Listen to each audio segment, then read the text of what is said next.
Olá, eu sou Montanha E eu sou o Ramon. e você está ouvindo o Dev na Estrada. What's a web cave?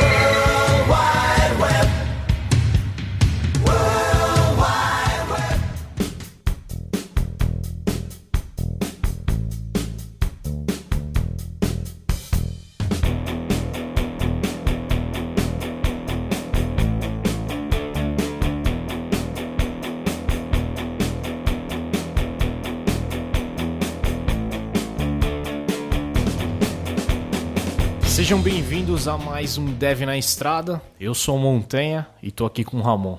Fala aí, galera. E o nosso convidado de hoje, Felipe Ribeiro. Oi, pessoal, tudo bem? Então, beleza, então a gente vai entrevistar aqui, ver um pouquinho da história do Felipe Ribeiro. Eu já quero deixar um link aqui na descrição, que é do freetime.github.io, que é uma galeria de palestras aqui que o pessoal juntou. E se você filtrar pela categoria JavaScript, aí você vai encontrar a palestra do Felipe Ribeiro, que foi lá no Brasil JS desse ano. A gente já comentou num cast aqui sobre o Brasil JS. Vou colocar o link aqui na descrição também, que foi uma das melhores palestras, assim. Então, primeiramente, já parabéns, cara, pela palestra. Gostei bastante lá no Brasil JS. E também obrigado, cara, por aceitar o nosso convite aqui de gravação, que a gente sabe que os horários não são tão bons, né? Não são... Não, de nada, é um prazer. Então vamos lá, para começar, cara, explica um pouquinho como é que você começou nesse mundo maravilhoso aí da programação, como é que você começou, pode voltar bastante, assim, como você começou a mexer com o computador, por exemplo. Beleza, só para dar um contexto, eu tenho 30 anos, então nasci em 85, que eu vou voltar no tempo um pouco, então para dar um pouco de contexto onde a história começa. Boa. Eu, desde criança, sempre gostei muito de eletrônico, de desmontar. Sempre meus brinquedos favoritos eram esses. Você desmontava, montava tudo. E em algum momento eu ganhei um brinquedo que se chamava Pense Bem. Eu não sei quem de vocês é desse tempo, quem vai lembrar disso aí. Ô, cara. Pense bem, era bom. Então, Pense Bem, pra quem é o pessoal mais novo, é tipo um desses computadorzinhos da Barbie que tem hoje em dia, só que não era da Barbie, né? Computador, PC da Xuxa, né? Então, sei lá, eu tinha uns 6 anos, uma coisa assim, e eu já ficava fascinado com aquela telinha, com aqueles display de 7 segmentos, né? Tipo de calculadora, e ficava brincando. E comecei assim, gostar de videogame, enfim, entrar nessa área mais de eletrônico, né? Certo. E quando eu tinha 11 anos, em 96, eu ganhei meu primeiro computador. Eu já tinha tido contato com o computador na escola, mas o computador meu mesmo foi... Eu tinha 11 anos, 1996. E aí eu também sempre tentava descobrir as coisas. Quebrei meu computador várias vezes, obviamente. Como todo mundo que entra nessa área, né? Sempre tá. E quando você ganhou o computador, foi incentivo da sua família, alguma coisa assim ou não? Falou assim, nem tem esse computador aqui, mexe aí, fica aí pra você brincar. Assim, eu já tinha enchido muito o saco, né, da minha mãe. E aí ela acabou comprando algum dia aí. E, inclusive, assim, como eu moro hoje na Suécia, eu vejo que é uma diferença muito grande da gente do Brasil para eles, é que eu vejo que o pessoal com quem eu convivo teve contato com o computador muito antes da gente no Brasil. Assim, às vezes eu falo com o pessoal no trabalho, o pessoal, eu tive uma Amiga não sei o quê, eu tive um Commodore 64. Pô, a gente vou ter computador em casa no Brasil já no meio dos 90 pra cá, né? Vai ser, putz, mano, tava num Pentium 1 ali. Aí o meu computador foi um Pentium de 133 MHz. Clássico. Também Com comecei aí, 16 cara. de RAM, né? Depois eu fiz um upgrade e ficou com 32 de RAM. Botãozinho turbo. Tinha o botãozinho turbo.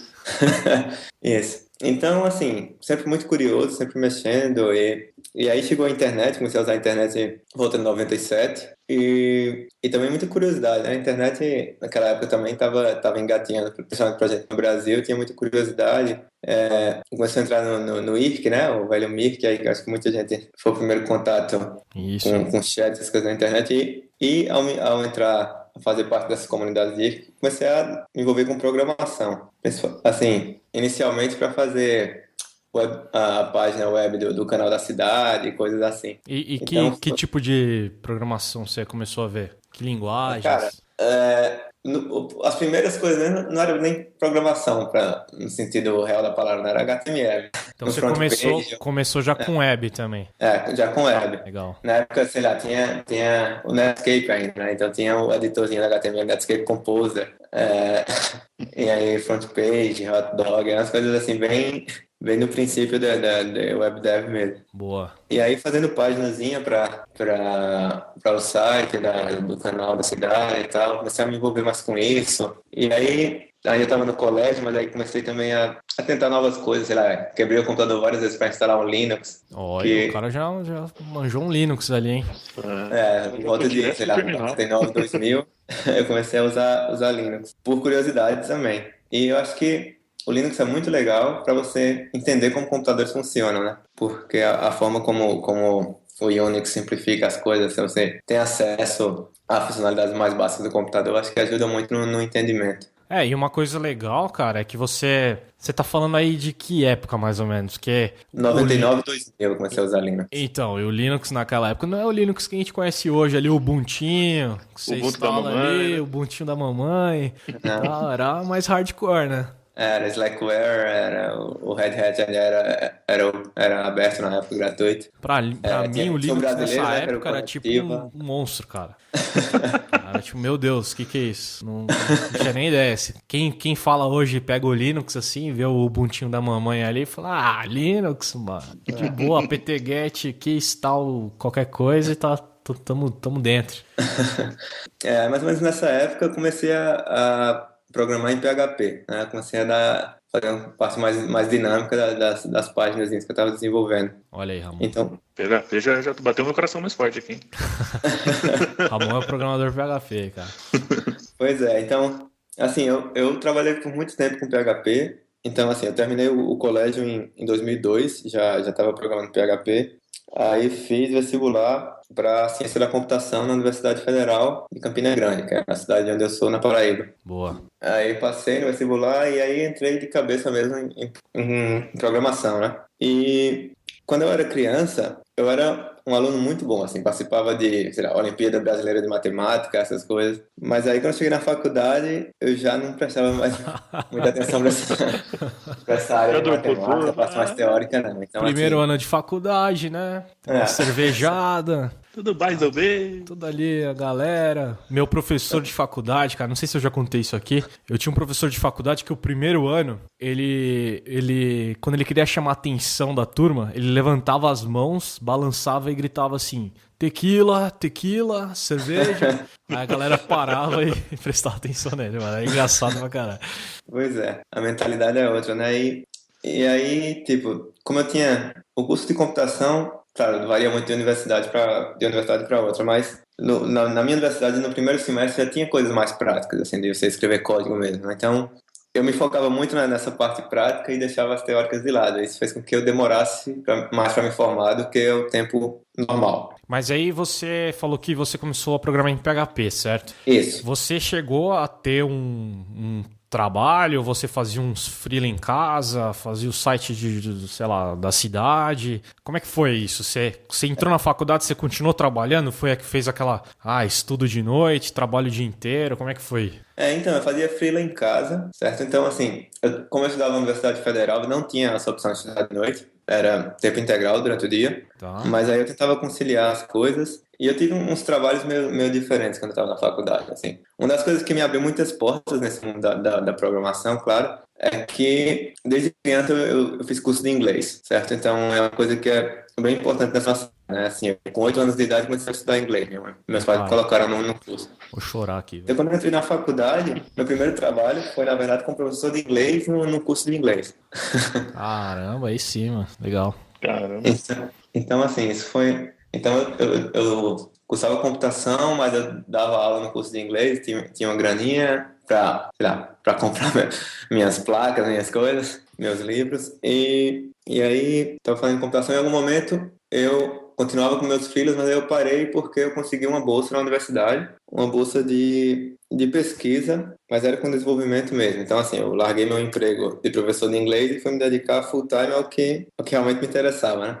Pô, você conseguiu uma bolsa falando que você não estudava nada ainda, hein? Imagina. Então, eu tô Imagina. aqui de boa, não tô estudando nada, mas, pô, ganhei uma bolsa aqui. Eu larguei o meu trabalho lá de professor de inglês e ganhei uma bolsa para um projeto de pesquisa na universidade. Mas agora eu lembrei de uma coisa que eu pulei. Boa. Meu primeiro emprego mesmo foi bem interessante, porque eu fui trabalhar de suporte num provedor de internet e a rádio. Olha. E às vezes tinha que subir no prédio para montar a antena, e era um negócio meio tenso, não tinha muito equipamento de segurança, não. Se fosse meu primeiro emprego, deu um sorrisinho, meu. Ai, caralho, foi foda. Mas eu só durei, acho que eu durei menos de um mês nesse emprego. Nossa. Beleza. Aí depois disso daí você começou a dar aula de inglês mesmo.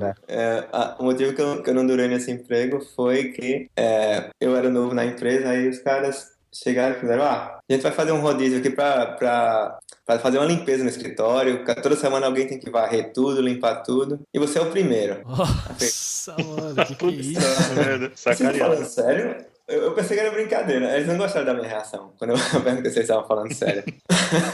Nossa, cara, nunca vi isso aí, velho. Isso aí eu nunca vi, não. Pois é. Aí acho que não ficaram muito satisfeitos com a minha atitude. Ah, foi bom, foi melhor pra você, cara, você ter saído disso daí. Baderneiro. Pois é, eu comecei um motim lá que não queria trabalhar na limpeza do escritório, o pessoal me botou pra fora. Então, assim, voltando ao que eu estava falando antes do projeto de pesquisa, era bem interessante e eu aprendi muito também, que era como era um projeto da parceria com a minha universidade com a HP, mas a gente não fazia impressoras, a gente fazia outra coisa, a gente fazia uma plataforma de sistema distribuído que você podia, por exemplo, é uma coisa que aconteceu antes da cloud, né? Você podia ter uma tarefa e distribuir para vários computadores fazendo essa tarefa. Então, na parte científica, que era mais que a gente estava voltado à parte de pesquisa, o pessoal que usava muito isso era o pessoal de meteorologia, que tinha muito cálculo envolvido em fazer previsão do tempo. Então, eles distribuíam esses cálculos em várias máquinas e aí tinha um resultado mais rápido. Então, a gente trabalhava desenvolvendo uma plataforma para fazer isso aí. Era tudo em Java, né? Chegou E lá aí com o script PHP. Nice. Aí meu PHP não funcionou lá. Então, assim, na época que eu aprendi muito na parte de sistemas distribuídos e era uma coisa que não era tão difícil como agora. Você estava começando a parte de larga escala mesmo, foi na época de 2005. Assim, claro, já tinha serviços muito grandes, mas não tinha tantas facilidades como hoje em dia, de Amazon, de todas essas infraestruturas como serviço que existem hoje em dia, né? Sim, sim. Então, assim, foi um aprendizado muito grande para mim, isso aí. E aí eu ainda estava na universidade, depois de 1 ano e meio, acabou meu projeto lá nesse laboratório. E aí eu vi um e-mail de uma startup americana, que inclusive um dos colegas que eu trabalhei nessa startup já participou do podcast, o Renan. O Renan Lima, né, cara? Ele falou de você lá. Mundo muito pequeno, né, cara? Pois é, o Renan é um cara nota 1000. É um cara muito gente boa. E foi engraçado essa experiência, porque era uma empresa americana, mas era o cara que tinha contato com a gente, era um brasileiro que morava lá em Miami. E era um site de e-commerce, mas ele tinha umas features meio sociais, assim, que você criava um grupo para comprar um produto, aí tinha descontos, etc. E era um projeto, assim, interessante, mas o mais interessante para mim foi a experiência de usar o inglês no ambiente de trabalho. E era um projeto que o dinheiro era muito pouco, mas a experiência foi bem interessante. Eu quero entender duas coisas, cara. Como é que você encontrou esse trabalho, né? Você foi atrás? Como é que foi o encontro desse trabalho? E você falou que você aprendeu inglês desde pequeno, deu aula, enfim. Foi difícil você trabalhar com o inglês ou foi tranquilo pela experiência que você já tinha? Primeiro, como eu achei o trabalho, eu acho que foi em algum grupo de usuário PHP, o cara mandou um e-mail, né, estava procurando gente. Aí eu respondi e comecei a trabalhar com eles. Remoto também, né? Igual o Renan. E era remoto, era tudo remoto, e tinha as reuniões no meio da semana, via Skype também. E o lance do inglês, assim, eu consegui me comunicar em inglês fluentemente, mas usar de forma profissional, de falar em termos técnicos, essas coisas, eu não tinha tanta experiência, entendeu? Então, sem falar coisas de rotina do trabalho, foi a primeira experiência, mas, claro, como eu tinha uma base, não foi uma dificuldade, mas com certeza melhorou meu inglês. Teve uma adaptação ali, né? De Sim, teve. alguns meses de. Com certeza, teve. Boa. E aí eu conheci muita gente bacana nesse projeto. O Caiga é um brasileiro que trabalha nos Estados Unidos também, trabalha na Code School, dando treinamentos de JavaScript, de Ruby, e também trabalhou com a gente nesse projeto. Assim, teve um monte de gente que passou, que foram pessoas assim, com quem eu aprendi muito e criei amizades muito boas. Então, eu passei, sei lá, 1 ano e meio, mais ou menos, trabalhando com essa startup, e já estava perto de terminar minha graduação na universidade, né? Boa. Com algum atraso, já deveria ter terminado antes, mas de tanto me dedicar a trabalho, essas coisas, acabei me atrasando. Porque isso que eu ia perguntar, foi meio difícil conciliar, né? Como sua faculdade era integral, não era? Foi mais puxado aí você conseguir integrar. Mas, cara, muito da hora ouvir isso aqui, tipo, é um tabu que existe até hoje, se você for parar pra pensar. E você tava o quê aí, 2007?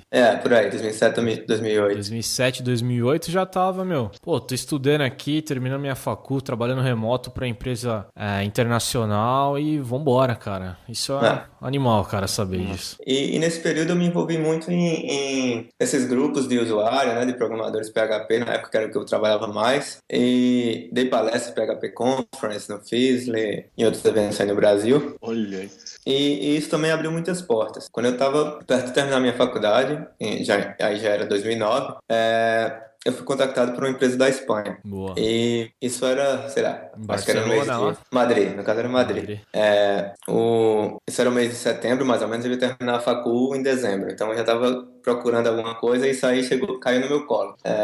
Uma empresa da Espanha encontrou meu perfil e viu palestras que eu tinha dado no PHP Conference, no Fizzly. E aí a empresa se chamava Twenty. Ainda existe hoje em dia. O Twenty era um site na Espanha que ele tá para a Espanha assim como o Orkut está para o Brasil. Então, assim, ele foi a principal rede social de lá, mas aí o Facebook dominou. Sei, entendi.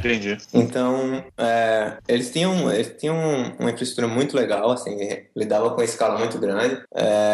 Você tem noção, a Espanha tem 40 milhões de habitantes, o site tinha 10 milhões de usuários, então Caramba. é uma proporção bem, bem grande. E quando você falou assim que você começou a palestrar, que isso é uma coisa importante, cara, eu falo para amigos, falo pro pessoal que a gente encontra em meetups e tal, você palestrar aí nesses eventos, abriu de fato portas para você, ou abriu sua mente, sabe, você olhava muito para frente, você começou a enxergar que tem muito mais possibilidade do que só aquilo que você conhecia? Eu acho que as duas coisas, né? Assim, eu sempre fui uma pessoa um pouco tímida, e assim, e com certeza me envolver com palestrar, as coisas melhorou minha comunicação em termos técnicos. Boa. E a minha, assim, a confiança de que eu sei, do que eu tenho um conhecimento para transmitir. Certo? Eu acho que você ter confiança no que você sabe, no que você pode transmitir é importante. Tanto para você, seu desenvolvimento, como para as oportunidades que isso abre, né? Porque de fato palestrar você é como ensinar, né? Você tem que estudar de novo, você vai aprender de novo, você vai... Até na hora da palestra ali palestrando, você vai estar aprendendo sempre alguma coisa nova, né? Pois é, então assim, eu fui para a primeira PHP Conference, acho que foi em 2006, aí eu vi umas palestras e disse, poxa, eu poderia dar essas palestras também. E aí eu criei confiança e aí no ano seguinte eu comecei a palestrar, não fui diretamente para a PHP Conference, mas eu fui para outras mais regionais lá no Nordeste, e aí fui ganhando confiança e aí até algum momento, acho que eu dei uma palestra no Fizzly, que foi bem, bem grande e sim, nesse intervalo tive outras palestras em grupos de usuários e até esse ano teve essa do Brasil GS, né, que foi a maior palestra que eu já dei, que era um público meio tenso, né? 1.300 pessoas na sala, se falar, não é fácil. Boa. E aí depois então, de assim, Madrid lá... Então, aí lá em Madrid eu trabalhei nessa rede social que tinha uma equipe técnica muito boa, assim, eu aprendi muito lá, aprendi em termos de escalabilidade. Quando eu cheguei lá, eu fui trabalhar na equipe Core, que fazia as funcionalidades básicas da rede social. Boa. Que é a questão de upload de fotos, o feed, chat, essas coisas. PHPzão também. E também. Beleza. E lá... orgulho. E comecei a mexer com JavaScript lá também. Boa. E assim, eu aprendi muito lá, porque a escala que os caras operavam é uma coisa que você não aprende na escola, entendeu? Você desenvolver um sistema para 10 milhões de usuários tem seus detalhes que não são fáceis. Tudo é detalhe, né? Quando você tem 10 milhões de usuários, né?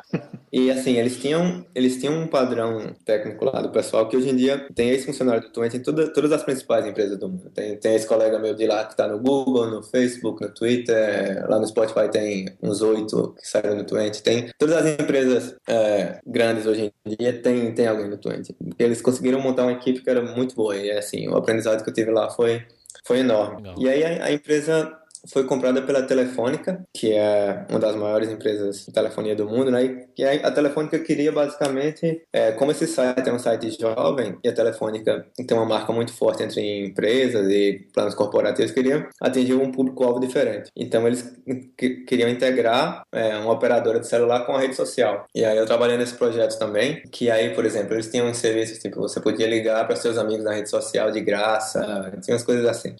Mas quando a Telefônica entrou, começou a ser dona do Twenty, então a cultura começou a mudar, né? Ficou uma cultura de empresa grande, muita hierarquia, você não sabe de onde vem a ordem, essas coisas. Não tem jeito, né, cara? Não tem jeito, cara. A corporação entra, muda tudo, né?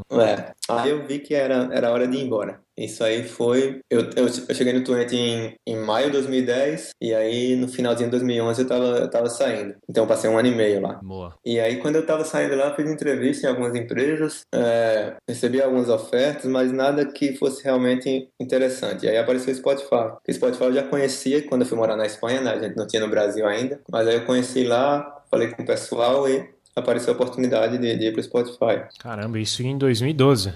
Final de 2011. Eu comecei no Spotify em janeiro de 2012. Caramba, a gente acha, aqui do Brasil, né, a gente acha que o Spotify é novo, né, agora. Agora, O Spotify foi ao ar inicialmente em 2008. Caraca, velho. Mas ele ficou só aqui na Europa por muito tempo. Aí 2011 Estados Unidos e o Brasil acho que foi 2014, 2013, 2014. Pô, você tá um tempão lá no Spotify, então. Daqui a um mês eu vou estar completando 4 anos de Spotify. Mas você entrou na sede, no escritório na Espanha mesmo? Não, então, aí eu me mudei, fui embora da Espanha e vim morar na Suécia. Ah, já mudou pra Suécia já no final de 2011 mesmo. Isso. Legal. O Spotify, eles têm... A gente tem escritório tanto escritório técnico na Suécia e nos Estados Unidos. E tem departamentos não técnicos por vários lugares do mundo, inclusive no Brasil. E no Spotify você foi fazer PHP, cara? Cara, no Spotify eu já fiz de tudo. Eu vou contar um pouco os projetos que já trabalhei no Spotify. Boa, vamos lá.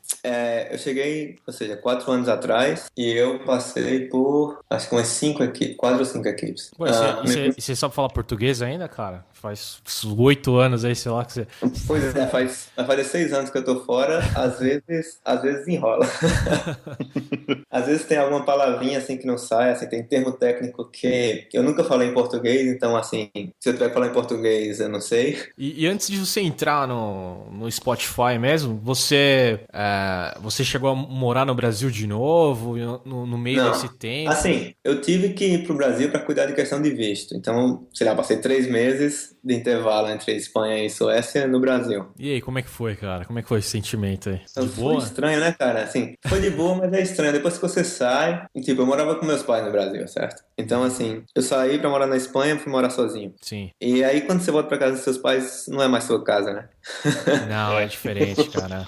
É complicado. Então, aí eu passei 3 meses cuidando de questão de visto e tal. E foi bom porque era verão no Brasil, deu pra acumular uma vitamina D antes de vir pra Suécia. Porque não ia ter mais, né? 6 meses de inverno, né? Ia ter que tomar em cápsula agora só. Mas é bom que esses 3 meses, cara, deu pra você dar uma descansada, né? Deu... Meio que esses 3 meses, na teoria, você passou férias aqui, né? Foi férias total. Eu fiquei indo pra praia e não trabalhei em nada, não. Acho que eu devo ter pegado algum freelance, alguma coisa, mas coisa pequena. É porque você... Foi férias mesmo. O freela acaba, mas o freela não sai de você, né, cara? Eu ia falar isso agora. O desenvolvedor nunca deixa de ser desenvolvedor, cara. Impressionante. Cara, e nesse meio tempo, assim, uma coisa que a gente tem bastante curiosidade, assim, principalmente eu. uma coisa que eu achei sensacional, cara, é que de todas as empresas que você passou, você falou que você aprendeu muito. E isso é uma coisa que acho que todo desenvolvedor busca, né? Você ter sempre um desafio a mais, sempre aprender, você trabalhar com pessoas bacanas que, além de aprender junto com você, elas vão te ensinar, parceiro, vamos crescer junto, vamos fazer acontecer essas coisas. Eu achei bem legal isso. Mas você também, fora a empresa, você... estudava alguma coisa por fora, sempre estava ligado em algumas coisas, porque ainda mais JavaScript, cara, que é o que você falou que você começou a ver um pouquinho. Pô, você acompanha hoje o mundo de JavaScript, aí você sabe que, cara, se a gente só estudar no tempo do trabalho ali, a gente fica pra trás, né? Você tinha algum jeito de estudar, de ver as coisas ou não? O seu trampo sempre foi bem à frente mesmo, você conseguiu trabalhos internacionais de ponta, de pessoas que estavam fazendo a tecnologia lá na ponta mesmo e pelo trabalho mesmo você já conseguiu aumentar suas skills. Teve momentos e momentos, né? Em alguns momentos eu estava aprendendo só no trabalho e depois de um certo tempo num trabalho que você chega a uma zona de conforto, aí você tem que buscar fora, né? Então, em todos os trabalhos que eu tive esse período inicial que você tá aprendendo tudo do trabalho e depois você chega a um nível que você já tem um controle do que está acontecendo ali no seu trabalho, você vai buscar no seu tempo livre, né? Então acho que comigo eu tive os dois lados. E você sempre teve o perfil de desenvolvedor, você não foi buscar, sei lá, fazer alguma coisa com gestão, alguma coisa com coach? Não, sempre isso aí não. Assim, inclusive, como eu já levo algum tempo no Spotify, isso é uma conversa que de vez em quando surge, né? Então, e aí, cara, você não quer virar gerente, né? Eu digo, não. Prefiro, é mais fácil lidar com máquina do que com gente. E o PHP, você sempre estudou PHP ou você fazia coisas com outras linguagens junto ou PHP for the win? Não, assim, eu sempre fui muito poliglota, assim, de multilinguagem, né? Eu nunca me prendi muito, assim, nunca também tive amor e ódio por nenhuma linguagem, não. Claro, às vezes você tira alguma brincadeira, alguma coisa, mas nunca teve nenhuma paixão, nem nenhum ódio por... Então, assim, eu sempre fui muito aberto a testar coisas novas, assim, toda a minha formação acadêmica foi principalmente com Java. Tá. E eu sempre experimentei, assim, sempre no trabalho, no tempo livre já brinquei com outras coisas, com Go, com C++, com C, com Python, com Ruby, assim, eu nunca tive muita paixão por... Eu gosto do que resolve o problema da melhor forma, né? Eu sempre busquei muito isso. Boa. E aí, eu cheguei no Spotify em 2012, minha primeira equipe, a gente cuidava no site do Spotify mesmo, no spotify.com, da parte de pagamentos, né? Na parte de você coloca lá, gerencia a sua conta, coloca seu cartão de crédito, etc. Eu trabalhava foi meu primeiro projeto no Spotify, na época o Spotify abriu na Alemanha e tinha que implementar uns provedores de pagamento alemães. Foi meu primeiro projeto quando eu cheguei no Spotify. Boa. E aí era PHP. No começo eu trabalhava mais com PHP, agora eu já quase nunca vejo PHP, né? Que eu mudei já para outras áreas, mas eu vou chegar aí mais na frente. Tá bom. E depois que eu trabalhei um período nessa parte de pagamentos, aí eu fui trabalhar numa equipe que a gente desenvolvia infraestrutura em PHP, tipo bibliotecas para falar com o back-end nosso, que a gente usa uns protocolos internos e umas serializações meio diferentes, serialização binária, etc. Que dava uns ganhos de performance, mas agora a gente já está voltando atrás usando coisas mais padrões, mas nesse momento a gente usava muita coisa interna. Tá. E aí eu estava numa equipe que desenvolvia esse tipo de infraestrutura. Boa. E já era uma empresa que você comentou lá na palestra do Brasil JS que cada equipe cuida de uma parte do sistema. Nesse ano que você trabalhou, já era assim? Já era desse jeito, Spotify? Você falou que você trabalhou na parte de pagamento, era só a equipe só que cuidava só daquela parte ali. Isso, exatamente. A equipe cuidava só da parte de pagamento. A empresa era bem menor do que hoje, né? Você pode imaginar, 4 anos atrás, eu acho que o Spotify todo deveria ter, sei lá, 400 pessoas, 500 pessoas no máximo, em todo mundo. Agora tem quase 2.000 pessoas. Boa. Tem quantos agora que você falou? 2.000. Agora tem quase 2.000 empregados. Então, a minha segunda equipe do Spotify foi essa parte de infraestrutura, de PHP, de parte mais de back-end da web. E aí, depois disso, eu comecei a trabalhar num projeto que foi o meu primeiro projeto que eu achei realmente interessante no Spotify, em que eu era responsável pela plataforma. Compartilha um link do Spotify, open.spotify.com/ alguma coisa, né? E eu trabalhava desenvolvendo essa plataforma. E essa plataforma é o que o Facebook usa para para carregar todos os metadados. Boa. Então, quando você escuta uma música que aparece lá no Facebook, o Felipe escutou tal música, ele tá carregando os metadados dessa plataforma. Caramba, que massa, cara. E também foi a minha primeira cagada monumental, foi um bug que eu coloquei nessa plataforma aí, que foi um bug bem engraçado. Que quando eu tava gerenciando o cache das músicas e tal, que fazia as requisições fazia request ao back-end, e tinha uma camada de cache, né, um memcache normal. E aí eu fiz alguma coisa que algumas músicas estavam sendo guardadas em cache com ID errado. E aí o que acontecia? Quando o Facebook tentava pegar o metadado de alguma música que você estava escutando, ele acabava pegando de outro, porque o ID estava errado no cache. Aí de repente você estava escutando Metallica e dava lá no seu Facebook, lá, ele está escutando o Britney Spears. Xuxa só para baixinho. Puta, cara. Isso é bad, hein, cara?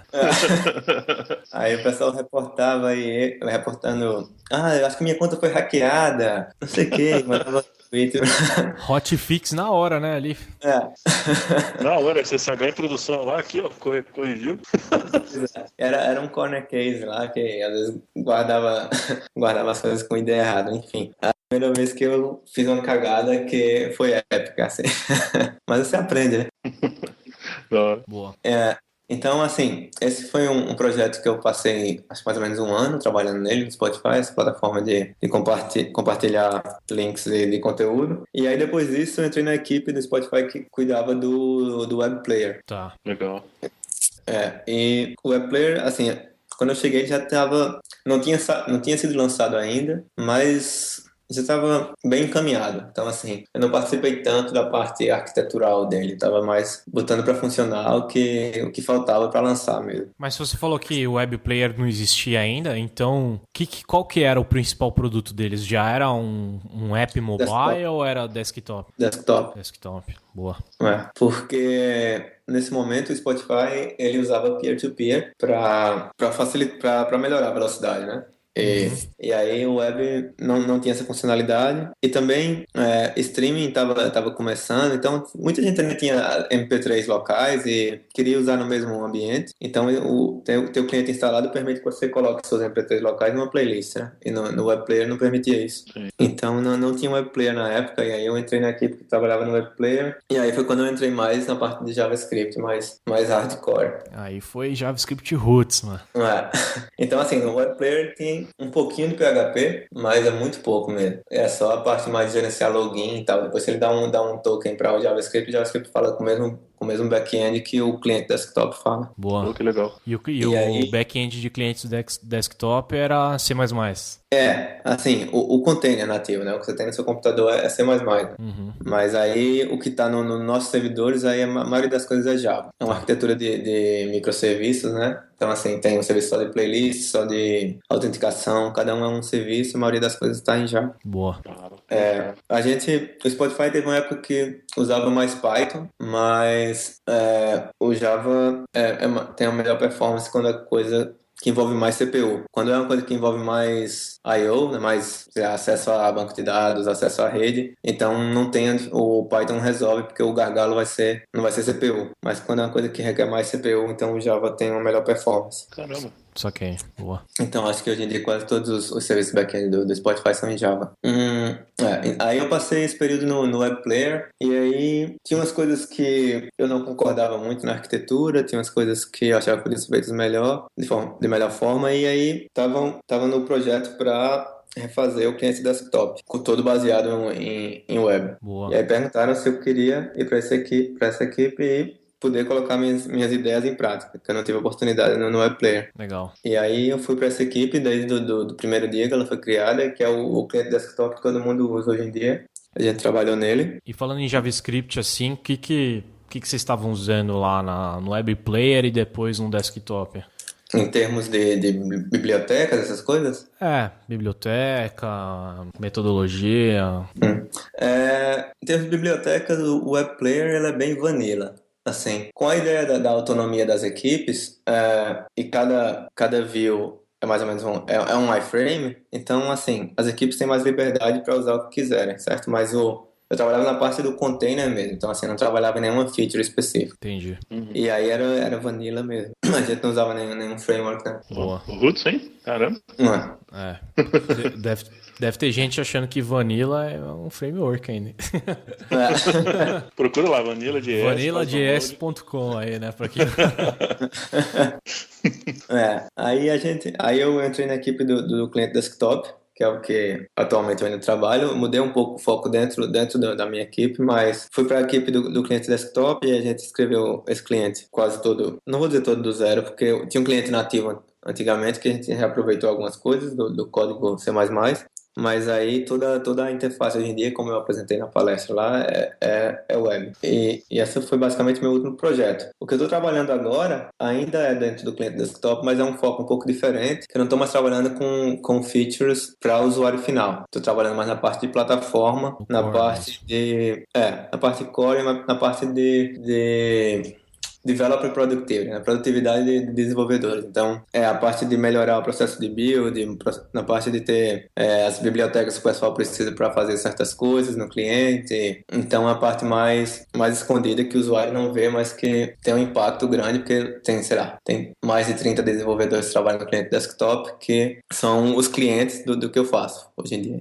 Mas tem alguma coisa a ver com DevOps ali, com uma integração de build e tal? Não, é uma programação mesmo, um back-end mais core ali mesmo. Não é bem DevOps, mas é mais parte arquitetural, né, da plataforma do desktop. Tá, entendi. E também tem a parte mais de ferramentas, né? De build, como gerenciar traduções no cliente. Então, o cliente suporta tantas linguagens, então a gente precisa ter uma forma que seja fácil de usar para você implementar a sua view de forma que elas possam ser traduzidas de forma simples, ou, qualquer funcionalidade assim que é comum entre várias aplicações, entre várias views do cliente, a minha equipe faz para os developers usarem. Esse é seu projeto atual ainda. Isso. Bacana. E no projeto web que você contou lá na palestra do Brasil.js, no Player Desktop mesmo, você contou que todo container, né, toda a parte ali da base do Player do desktop ele é em C++ e basicamente as features dentro dele são basicamente, né, entre aspas aqui, iframes. Isso. Cada um tem o seu próprio ambiente ali. É basicamente HTML, CSS, JavaScript, né? Isso. E o back-end é o Java que provê os serviços, é isso? Isso. Então, as features são implementadas quase todas em JavaScript, e aí a gente tem a parte em C++, que é um meio de campo entre esse JavaScript e o back-end, né? Então, a parte em C++ gerencia a parte de playback, do áudio mesmo, de falar com o back-end. Então, toda mensagem em JavaScript pede a parte C++, C++ vai pedir ao back-end. O C++ também gerencia a janela em si, então como integrar com o sistema operacional. E o C++ tem a parte core, que é o código compartilhado entre as três principais plataformas, né, que é o desktop, Android e iOS. Então, toda a parte que lida com a reprodução de áudio, com o Spotify Connect, né, você controlar outros dispositivos. Então, é o mesmo código que roda em todas as plataformas. Então, por isso é em C++, porque o C++ você pode rodar, obviamente, no desktop, você pode rodar no iOS, porque é compatível, você pode compilar lá junto com o Objective-C, e no Android você também pode rodar C++ com as interfaces para rodar código nativo. Então, o mesmo código que você roda no core do Spotify em todas as plataformas é o mesmo. Eu queria aproveitar e deixar meu abraço carinhoso para vocês por ter feito um cliente Linux decente, cara. Obrigado. E o cliente Linux é interessante, porque ele não é oficialmente suportado, certo? Então, assim, quando a gente recebe bug do cliente Linux, ele não tem muita prioridade, mas como tem muito empregado que usa Linux, os caras vão lá e dedicam um tempo livre para consertar. Olha aí, cara. Olha. Caramba, impressionante. Olha o software livre aí, cara. Obrigado vocês aí, cara. Vocês moram no mano. Cara, e vendo assim, e o futuro, cara? Eu perguntei pra você ali atrás que se você tinha feito alguma especialização, alguma coisa com coach, alguma coisa com, sei lá, lead técnico de alguma coisa. O que você espera aí? O que você quer daqui pra frente, cara? Então, assim, o caminho que eu tô traçando no Spotify é de líder técnico, tá? Então, assim, eu não sou um gerente, eu não vou aprovar salário de ninguém, férias de ninguém. O que eu faço é tentar traçar o caminho do que a gente vai fazer em termos técnicos. Então, é isso que eu faço hoje em dia dentro do cliente desktop. Então, assim, normalmente eu coordeno atividades que afetam vários times para chegar num objetivo que a gente tem. Então, como a gente tem durante muito tempo teve essa cultura de cada equipe faz as coisas da sua forma, a gente viu que chega um momento que as coisas têm que mudar e todo mundo tem que seguir certos padrões. Então, meu trabalho hoje em dia é tentar coordenar essas coisas e definir os padrões que todo mundo deve usar. Mas isso você já faz hoje. Você já tem esse cargo. Assim, o Spotify é uma empresa com pouca hierarquia, certo? Então, assim, é um cargo meio informal. Sim, mas você já tem essa liberdade, vamos dizer assim. Sim, então. tem. Mas eu quero saber futuro, cara. O que você quer pro futuro? Cadê futuro? Não precisa ser futuro 5 anos, aquelas perguntas assim, como é que você se imagina daqui 5 anos? Não precisa. Futuro, o que você quer? Qual que é o próximo degrau que você quer atingir? Você quer continuar palestrando também? Disseminando cultura aí, sei lá, retribuindo para a comunidade o que você aprendeu? O que você quer daqui para frente? Você amou a Suécia, quer morar para sempre na Suécia? É aí que você se identificou mesmo? Cara, eu curto muito aqui, mas não sei se é um lugar para morar a vida inteira. É frio, né, cara? É frio. Assim, essa semana, o pior que o frio é a escuridão, sabe? Tipo, essa época do ano é a época mais escura do ano, certo? Então, assim, aqui em Estocolmo, que não é tão ao norte, mas ainda assim é bem ao norte, essa semana às 3 da tarde já é noite. Caraca, velho. E vai amanhecer 8h30, 9 horas da manhã. Então, tem muito pouca luz do dia. Caramba, isso não dá uma desregulada no seu corpo? Porque senão fica meio confuso. Dá uma desregulada. Você se sente bem cansado, bem indisposto. E por isso que você tem que tomar a vitamina D que eu falei lá. A vitamina D é chave. Que aí você consegue com o sol, sabe? Mas Então, no Brasil ninguém tem esse problema, porque todo mundo tá exposto ao sol. Mas aqui dá um sono. Tem pessoas que têm até depressão. Tem pessoas que têm maior sensibilidade a isso. Mas quando você fala assim, pessoas e eu me sinto assim, isso é uma característica de quem nasceu fora desse país e foi pra aí, ou os próprios nativos se sentem assim também? Todo mundo se sente assim. Caramba, cara. Assim, você percebe que o humor das pessoas, no geral, muda. Por isso que quando essas pessoas vêm para países como o Brasil, um país mais tropical assim, fala que é uma maravilha, né, cara? Que é a alegria. Você andar aqui na Suécia em julho e andar em janeiro, você vai ver pessoas que têm um comportamento completamente diferente. Parece duas realidades paralelas. Caramba. Porque as pessoas se abrem muito mais no verão, as pessoas sorriem, estão mais dispostas, e no inverno o pessoal é muito mais mal-humorado, assim, mais triste. Mas você não pensou em algum lugar que você curte morar? Não deixa a vida me levar. Deixa a vida me levar. Assim, hoje em dia eu sou casado, minha esposa é brasileira também, ela veio comigo, e a gente tem planos, a gente gosta daqui. Aqui é um lugar muito bom para ter família, assim, acho que é um dos melhores lugares do mundo para você ter criança, por diversos motivos, por educação, por direitos que você tem como pai de tirar licença do trabalho, tem um monte de benefícios que você tem se você tem um filho aqui, que é uma coisa que sempre pesa muito quando você tem esse tipo de plano. Sim. Tipo, tem umas coisas assim que são bem mind-blowing se você vem do Brasil, por exemplo. Quando um casal tem um filho na Suécia, o casal tem direito a 480 dias, se eu não estou enganado, de licença paternidade e maternidade. Os Ou dois? seja, um ano e 4 meses que o casal divide como quiser. Caramba. Certo? Caraca. Você pode separar ainda? Caramba. Então, tipo, a mãe pode tirar 9 meses, o pai tira 6 meses de licença, e então depois você volta pro trabalho normal. Durante esse período você fica recebendo uma grana, tipo, como se fosse o INSS daqui. Tem algumas empresas que complementam também algum dinheiro. Então, assim, eles permitem que você tenha um balanço de vida pessoal e profissional, um equilíbrio, um balanço. Olha o inglês aí, pesando. um equilíbrio da vida pessoal e profissional que eu acho que é muito importante. Então, assim, é uma coisa que pesa muito, assim, é difícil olhar para um futuro muito distante, mas por enquanto eu penso em ficar por aqui. Mesmo com essa escuridão, com esse frio, eu acho que tem outros benefícios e como a sociedade daqui funciona, que faz com que vale a pena. Boa, cara. Então, pra gente finalizar, fala um pouco como é que é. Fala um pouco de questão de cultura mesmo agora. Como é que é o seu dia a dia aí? A gente já entrevistou pessoas no Canadá e na Irlanda, por exemplo, e eles falam bastante da gentileza das pessoas, da educação do Canadá, enfim, o dia a dia. Então, no Canadá, eles falam que é normal você chegar no trampo 8 horas, sair às 4, chegar às 9, sair às 5, você almoça ali na mesa mesmo, não tem muito esse negócio de horário de almoço, não tem muita hierarquia. Fala um pouquinho da cultura, como é que é aí na Suécia, como é que é o seu dia a dia, né, envolvendo o seu trabalho aí e tudo mais.